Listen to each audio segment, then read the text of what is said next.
Sa video na ito ay pag-uusapan po natin ang pinakabagong update sa isa sa pinakamahabang laban sa kasaysayan ng crypto. At yan po ang kaso ni Ripple laban sa SEC.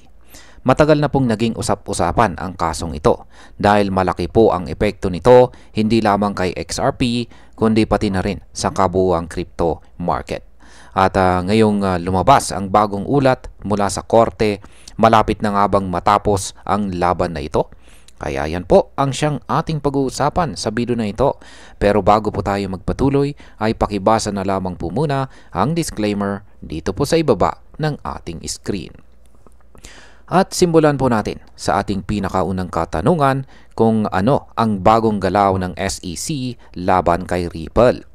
Kamakailan lamang ay nagsubmit na po ang SEC ng report sa Court of Appeals para ipaalam ang kasalukuyang sitwasyon ng kanilang kaso laban kay Ripple.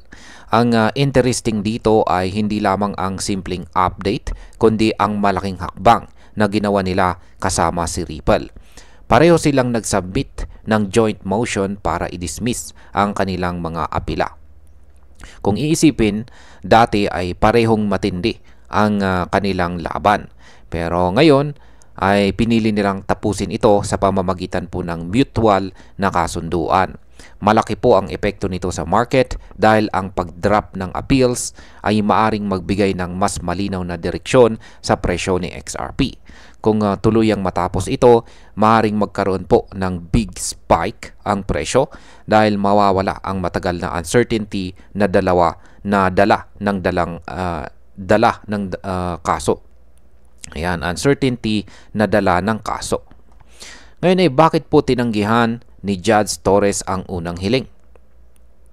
Sa mga hindi pa nakakaalam ay unang sinubukan po ng dalawang panig na i-modify ang judgment ni Judge Analisa Torres. Pero tinanggihan ito ng korte dahil may procedural flaws. Ibig sabihin ay hindi po tugma ang paraan ng kanilang pag-submit sa proseso ng korte. Hindi naman dito natapos ang laban dahil agad nila itong inayos at muli po silang nag-file. Ang pagtutol po ni Judge Torres ay nagpapakita na gusto po niyang masiguro na malinaw at tama ang lahat ng proseso bago tapusin ang kaso. Para po sa market, ang ganitong delay ay maaring magdala ng konting pressure kay XRP sa short term dahil pinapakita nito na hindi pa talaga tapos ang lahat. Ngayon ay ano po ang naging sunod na hakbang ng SEC?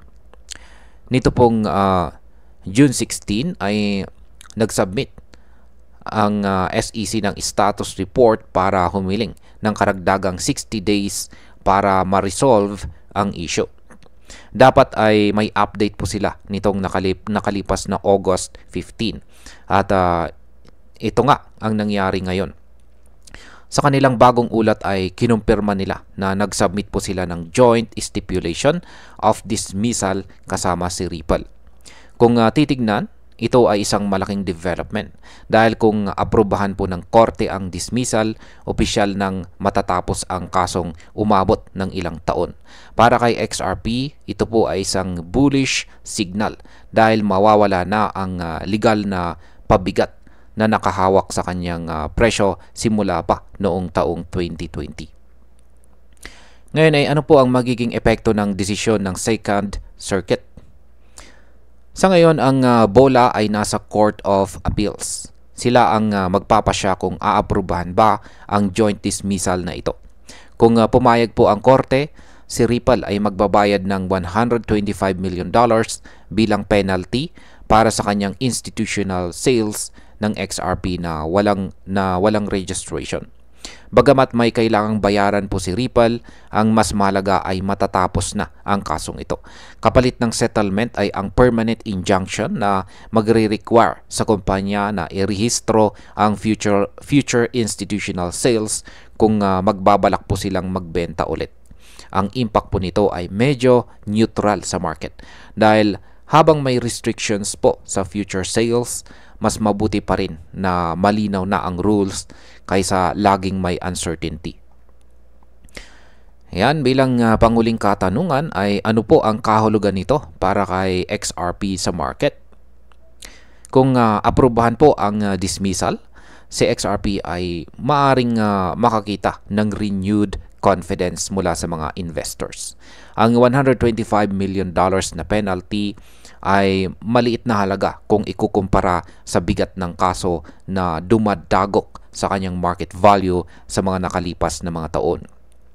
Dahil dito, pwede pong magkaroon ng surge sa presyo ng XRP lalo na kung makakita ng malaking inflow ng institutional at saka retail investors na matagal nang nag-aalangan dahil sa ongoing lawsuit. Ngunit kung kailangan ding tandaan na kailangan na rin nating tandaan na kahit matapos po ang kaso, may permanent injunction pa rin na maglalagay ng regulasyon sa mga institutional sales. Kaya posible pong magkaroon ng healthy at mas regulated na paglago sa XRP sa susunod na mga taon. At ayan, bilang panghuli, para po sa akin ay malapit na nating masaksihan ang pagtatapos ng isa sa pinakamatagal na legal battle dito sa mundo ng crypto. Ang kasong ito ay nagbigay ng malaking hadlang kay Ripple at kay XRP sa loob ng ilang taon. Ngayon na mukhang malapit na itong matapos, mas nakikita ko ang posibilidad na makarecover ang kanyang market price at mas maging stable ang future ni XRP. Ang $125 million penalty ay hindi po malaking sagabal para sa isang kumpanyang gaya ni Ripple. At ang permanent injunction ay makikita pa nga bilang proteksyon para sa mga investors. Ang pinakamahalagang bagay dito ay ang clarity na matagal nang hinihintay ng market.